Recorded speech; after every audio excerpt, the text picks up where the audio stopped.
The planet was a massive, rocky world, nestled perfectly within what most xenotypes recognized as the prime habitable zone of its star system.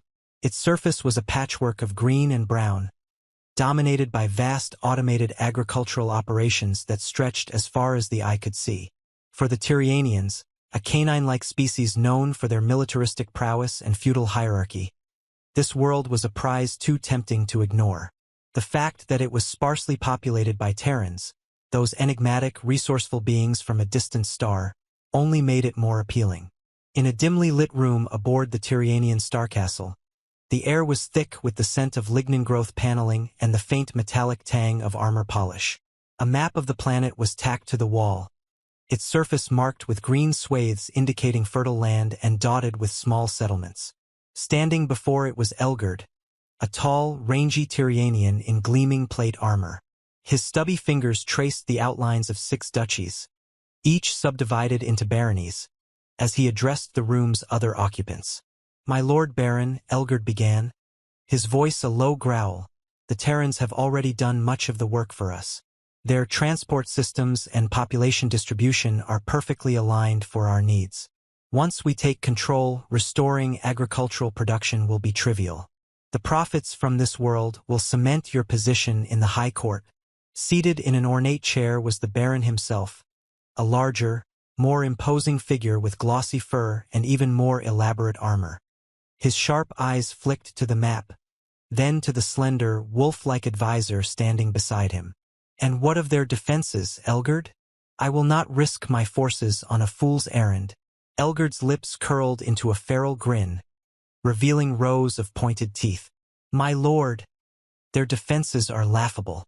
Everything they have is electrically powered, and none of it is shielded against our pulse weapon. Their industrial capacity is primitive. They cannot repair or replace what we destroy. By the time reinforcements could arrive, if they even bother to send any, we will have already secured the planet. This will be a swift and decisive victory, and your name will be sung across the stars." The Baron leaned forward, his massive frame creaking the chair beneath him.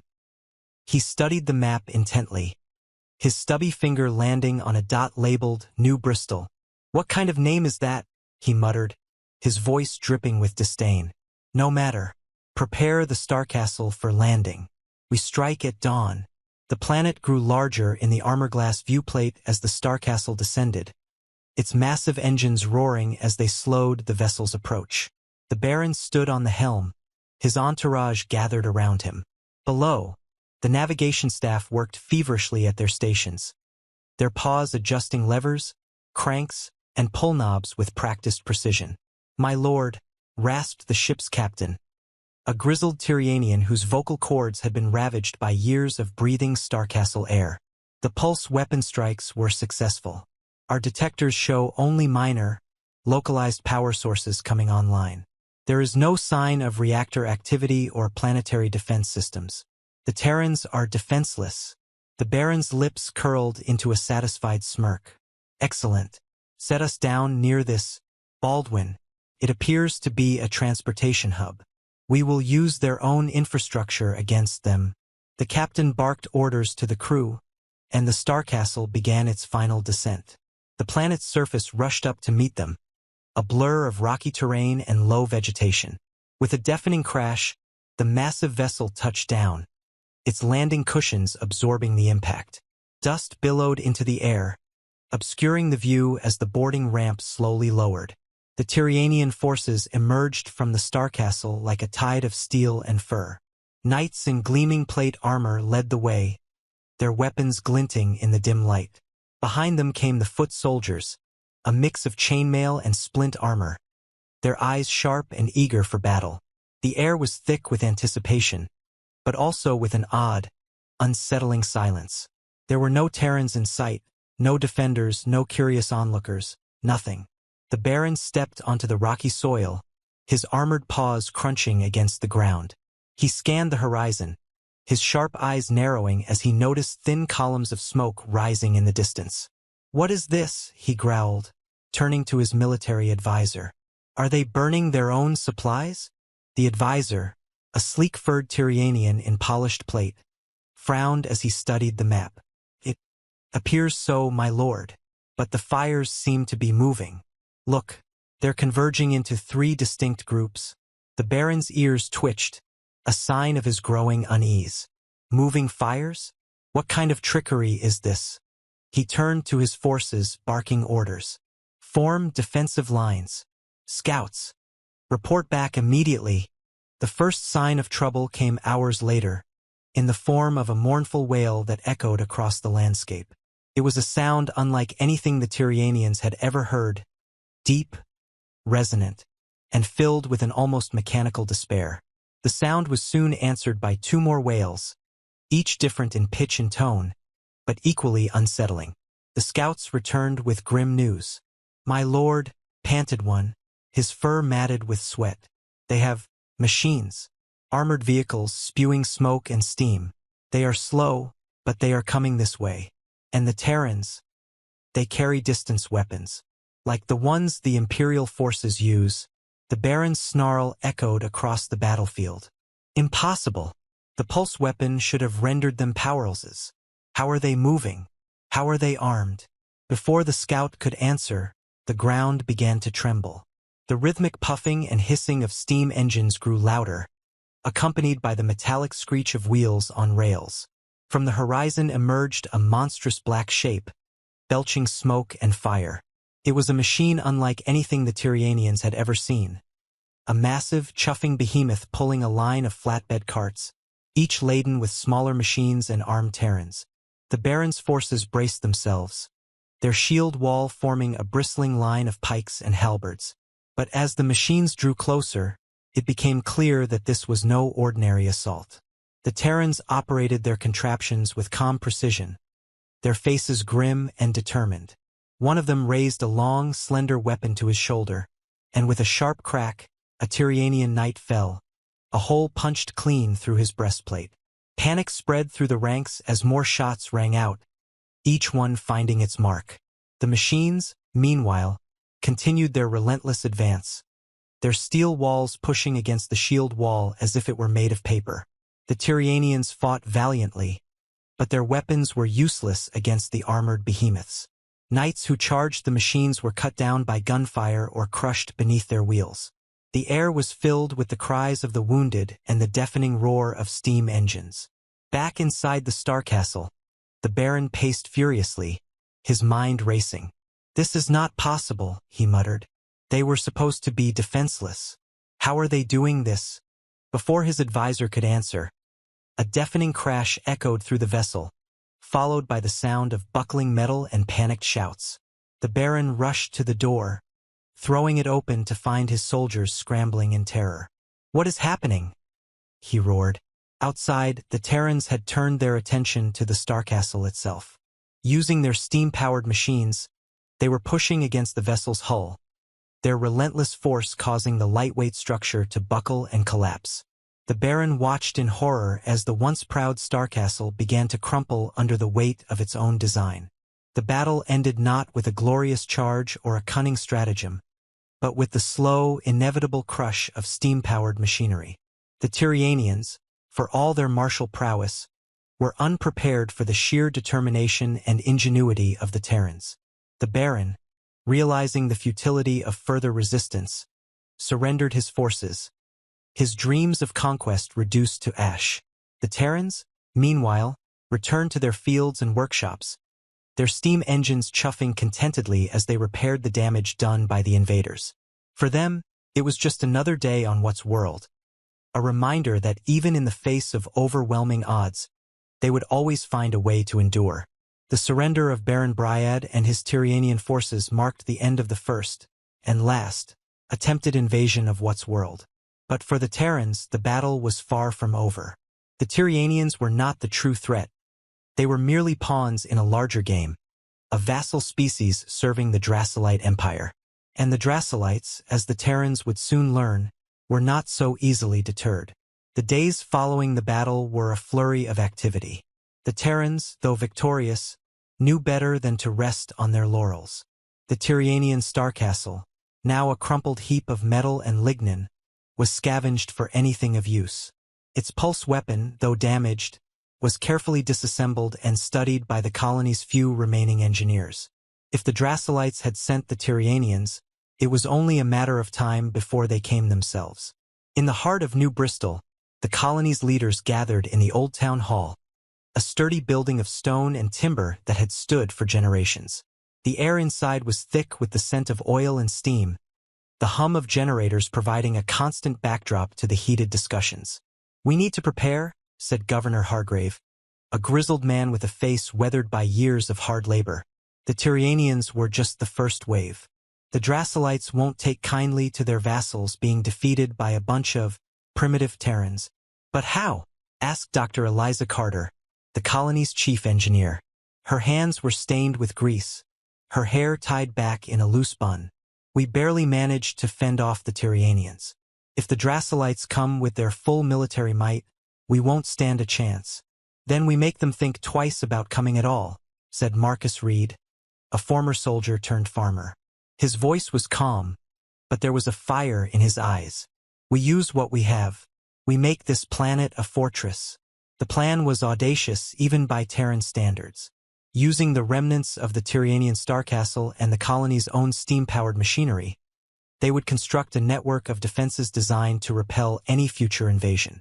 The pulse weapon, once reverse-engineered, would be modified to create an electromagnetic shield capable of disrupting Draculite technology.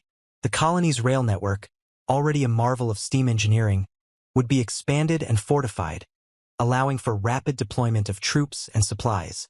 But time was not on their side.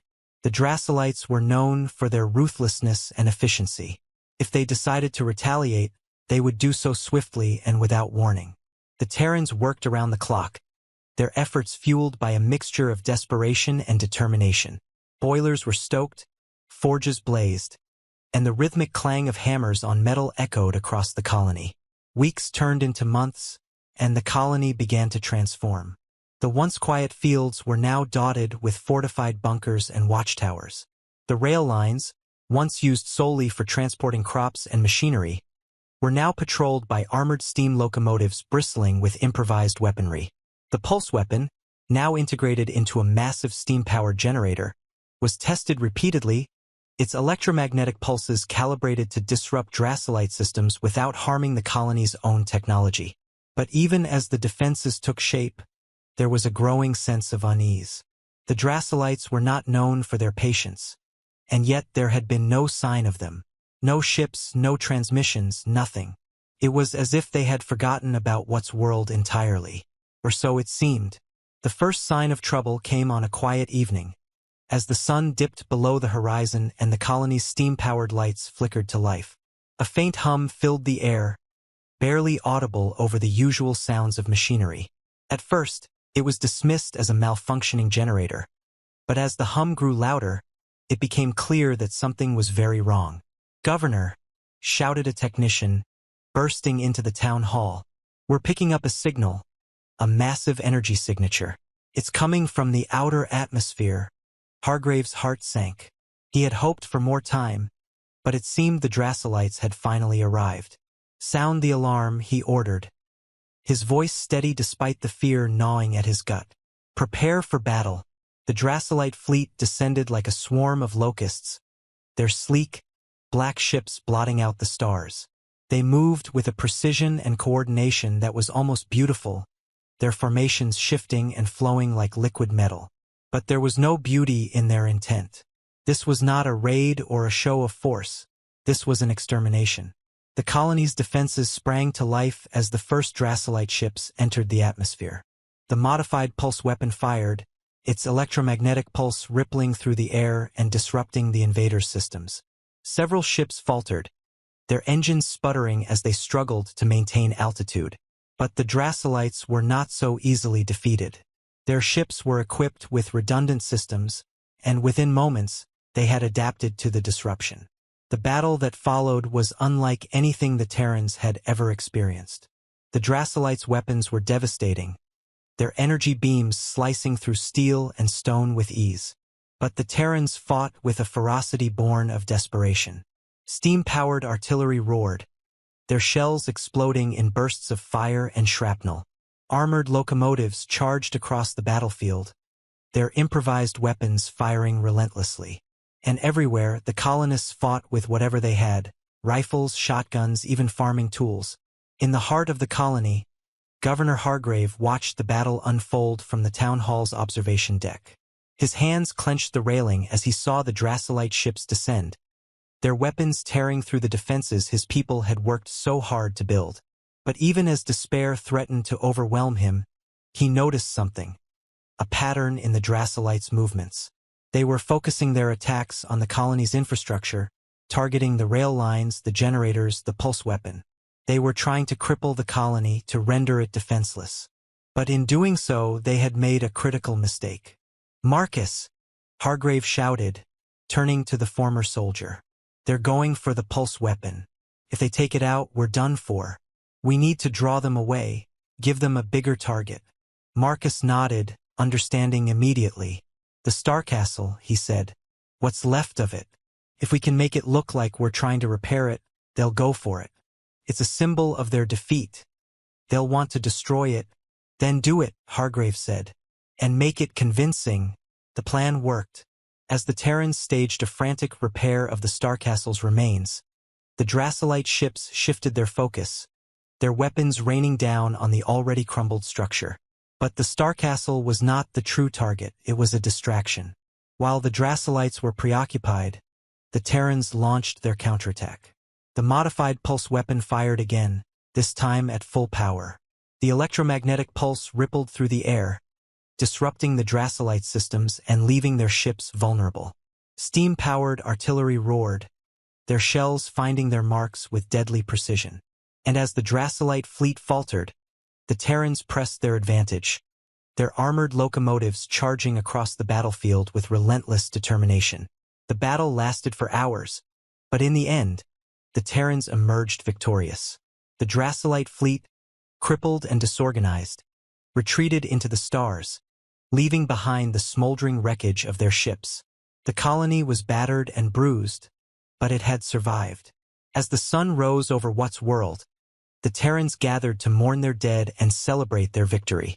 But even as they tended to their wounds and rebuilt their defenses, they knew that the fight was far from over. The Draculites would not forget this defeat, and neither would the Terrans. For now, though, they had won, and in the face of overwhelming odds, that was enough. The victory over the Draculite fleet was a moment of triumph for the Terrans of What's World, but it was also a sobering reminder of the challenges that lay ahead. The Draculites were not a species known for conceding defeat, and their retreat was likely only a temporary setback. The Terrans knew that the next attack would be even more devastating, and they had to prepare for the inevitable. In the weeks that followed, the colony worked tirelessly to rebuild and fortify. The remnants of the Draculite ships were scavenged for materials and technology, their advanced systems studied and reverse-engineered.